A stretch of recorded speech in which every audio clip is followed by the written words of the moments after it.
Well, good morning, everybody.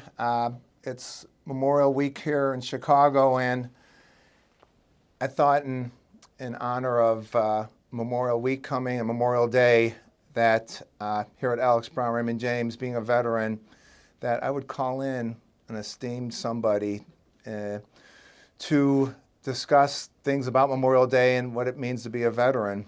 And with us today, we have the former Alderman Jim Balcer. And welcome, Jim, to Alex Brown Raymond James today. I'm honored to be here, Pat. We made a connection through the Union League Club, through my good friend, or Lieutenant Commander, or he's a commander now, Jeff Gray. Yep. And as soon as we started talking, we hit it off really well. Yeah.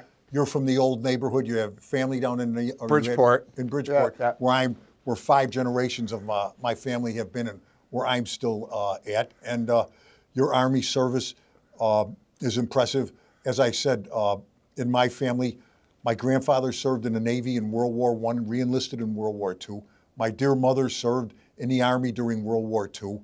I had 2 brothers that served in the Army during Vietnam, one in the 101st Airborne, and of course myself, having served in Vietnam. So we hit that off really, really well.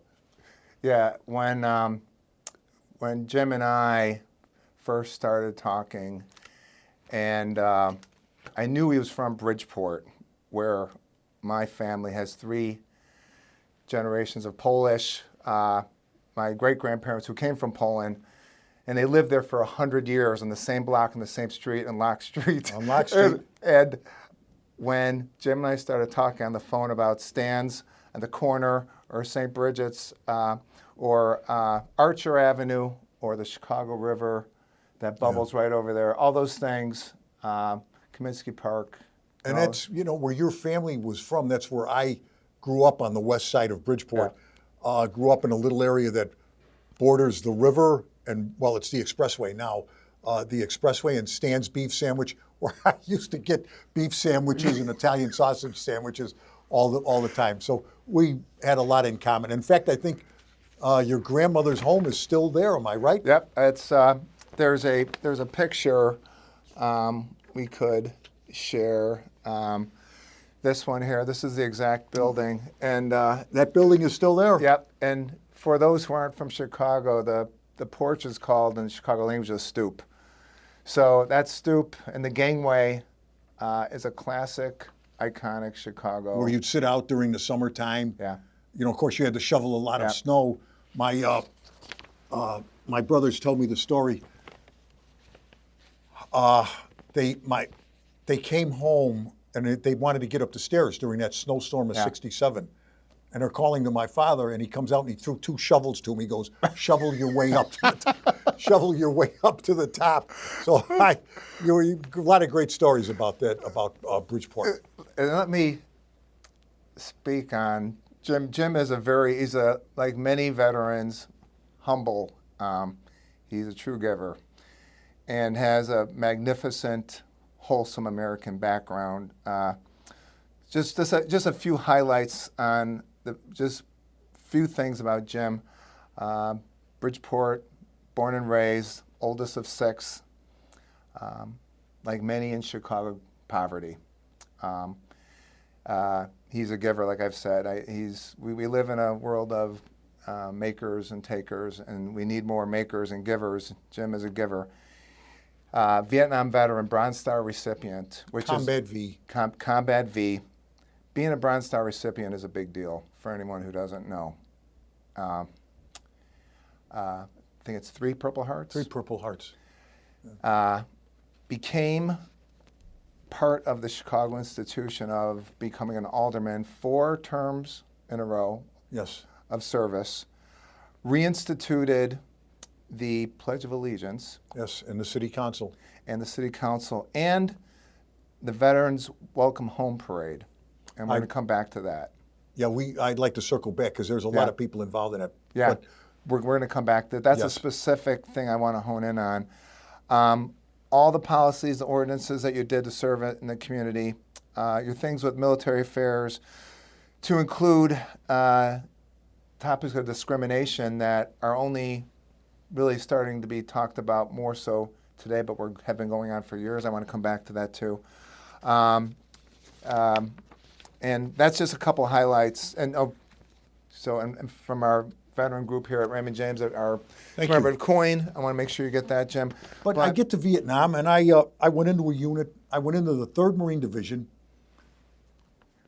It was the 1st Battalion, 9th Marines. And what was your MOS? And for that side, what was your job? That's another Right. word for Well, it. when you're a Marine infantryman, Yeah. your job is everything. Yeah. I was assigned to mortars. I was Mortar. in 81 mortars. 81 mortars. Okay. And they assigned me to, again, the 1st Battalion, 9th Marines. I find out later, these guys that were laughing, where do you see when you get there? I'm like, the hell are they talking about? I got there, don't you know what unit you're in? Mm-hmm. No, the Walking Dead. I'm like, why do they call us the Walking Dead? We had the highest casualty rate in the history of the Marine Corps. And anyone can look that up in case they think I'm BSing, statistically wise. So, we've seen a lot of combat. My commanding officer was a great guy, Fritz Warner. He was a master sergeant when he was there, and then he got a field promotion to a 2nd lieutenant, and subsequently got out of the Marines as a major. But he was a hell of a guy. I would, after I retired, I would go and visit him. Mm-hmm. Even when I wasn't retired, I would go out to and visit him. And we were on one operation, Operation Dewey Canyon, where Wesley Fox, lieutenant, got the Medal of Honor. We had to clean out these sanctuaries in Laos. They had tons of equipment, and anybody thinks that the North Vietnamese were not armed good, that's BS. Mm-hmm.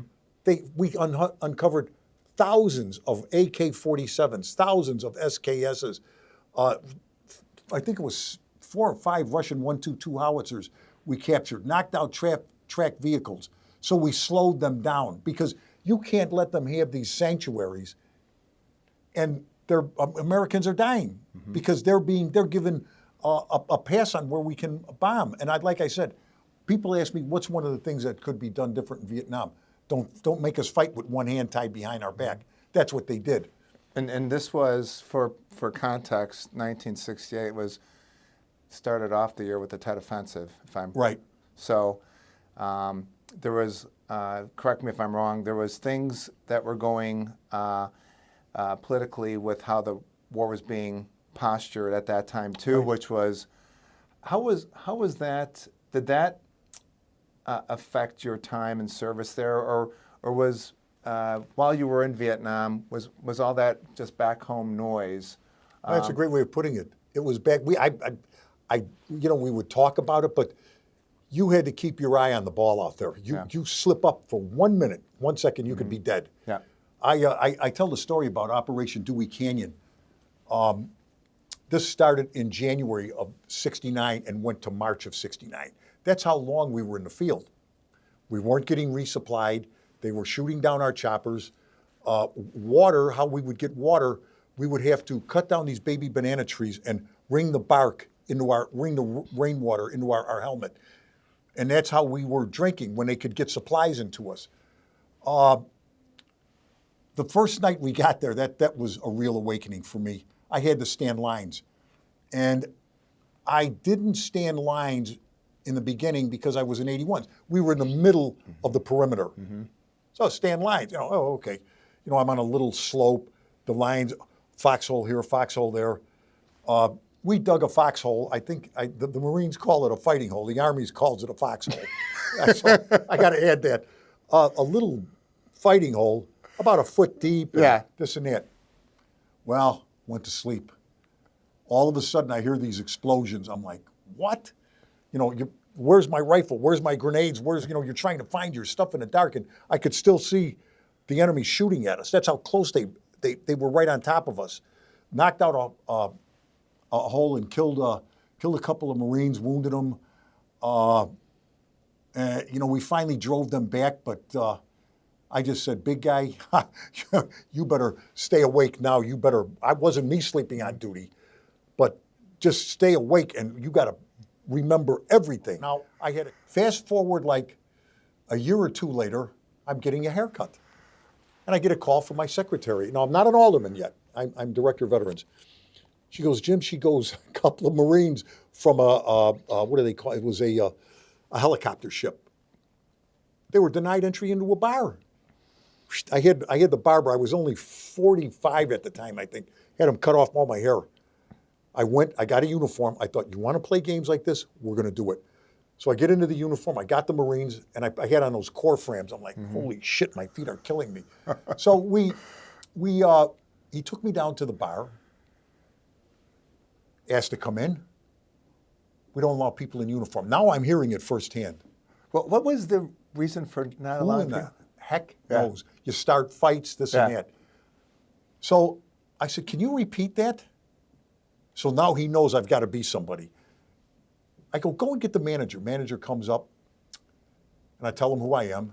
He goes, I'll cut you. I'll cut anybody I want. I said, I'll tell you what, big guy. I want you to remember my face. I want you to remember me. You know.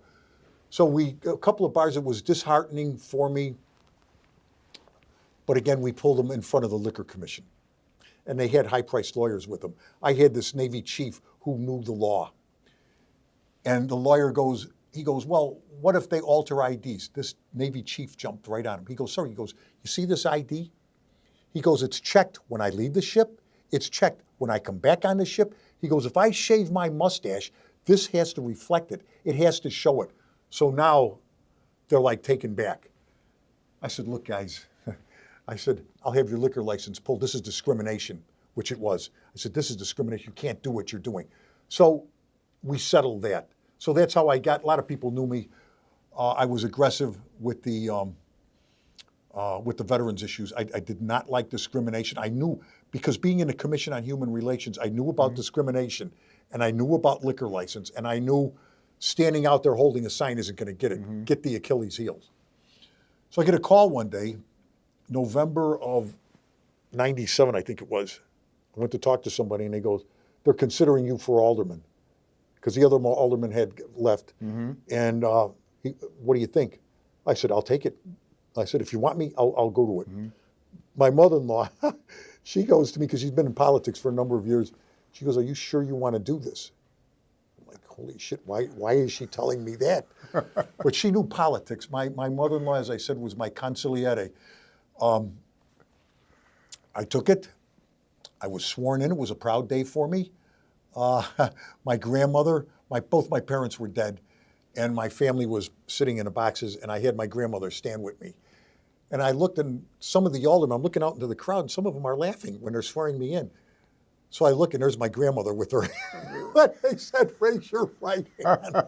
So they made Grandma Balcer the alderman. But when I came to become alderman, the challenges of the ward, number one, you got to make sure you're trimming trees. You got to make sure abandoned cars are towed. You got to make sure streets are paved. You got to make sure trees are trimmed. You got to make sure gangbangers, you got to look at all of these things. You're there for everyone. That's the front line of defense. That's for, it. For an alderman. And the meaning of Memorial Day, this is a picture of me with Bobby Hart. Now, Bobby Hart. Let me see. That's probably 1970. Wow. Correction. No, 1966. I'm probably 4. Bobby Hart, a football player? He was in Vietnam. Ah, okay. And his was this the guy? Yeah. So he is in 7. I think it's in one of these pictures here. So and this is his dad, who was a World War II veteran. Was he killed in Bill Vietnam? Hart, yes. So Bobby was killed in 73, yeah. And the father was still a policeman. Yeah, and he was a policeman. So he came back after World War II. He was a Bronze Star recipient, like yourself. And he became a Chicago cop. He probably was there with the riots. Could have been. But his son, in 73, which was right at the end of the war, came back and for his in a coffin. And the service was at St. Mary's Cemetery. People forget about these things. I tell the story. I've met a lot of Gold Star family members because I've known them. I've been around for years. At the Boys and Girls Clubs in Chicago, and I don't know if I related this story to you. When I retired, I got it all over the news, and a girl that worked there Said, Alderman, thank you, this, and that. She goes, my brother was killed in Vietnam. And I knew her for like 9, 10 Yeah. years. I said, your brother was killed and you never told me? She goes, I didn't want to talk about it. So what I did was at Memorial Day, I had him honored because I knew very well that when you came back, if you were killed, chances are there was no parade. There was no huge crowd. There wasn't, all these people with flags and everything. It was way different. The amount of people coming home killed was staggering. And you could add that to World War II. What was it like? So Memorial Day, Memorial Weekend, and what it means. So we have our memorial here in Chicago along the river. We have the parade that you and I, and the ceremony that you and I will attend this coming weekend. What about Vietnam Memorial Day, March 29th? You ever wonder, that day seems to come and go, and as a veteran, and what I'm doing with my council at Raymond James, is we're considering making that more of an important day for people like you. Here's the thing, Pat. There are things that are done, but it's done again in the veterans community. Yeah. People don't understand it. Vietnam Veterans Memorial at State and Wacker, 2,936 names are on there of Illinoisans that were killed in Vietnam. You want to honor them, honor them on that day, honor them on Memorial Day. Yeah. These are important days, not to forget, but I thank you for doing that, to bring awareness, because that's what we need. And at University of Chicago, I've mentioned I'm board president of military affairs there. We have such a great an initiative going on campus, and part of that contingent will be at the wreath ceremony on Saturday before the parade. And but we are also trying to initiate more for that Vietnam Memorial Day, March 29th, to make it more significant, because it needs to be. Going back to numbers,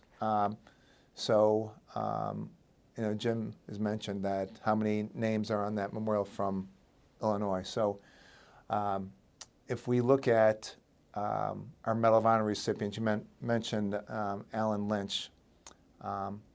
So there's 63 Medal of Honor recipients still alive today. All the World War II Medal of Honor recipients have passed already. So is Korea. And Korea. Yeah. So of 41 million people who ever served in our country, there were 3,615 Medal of Honor recipients. 63 are alive.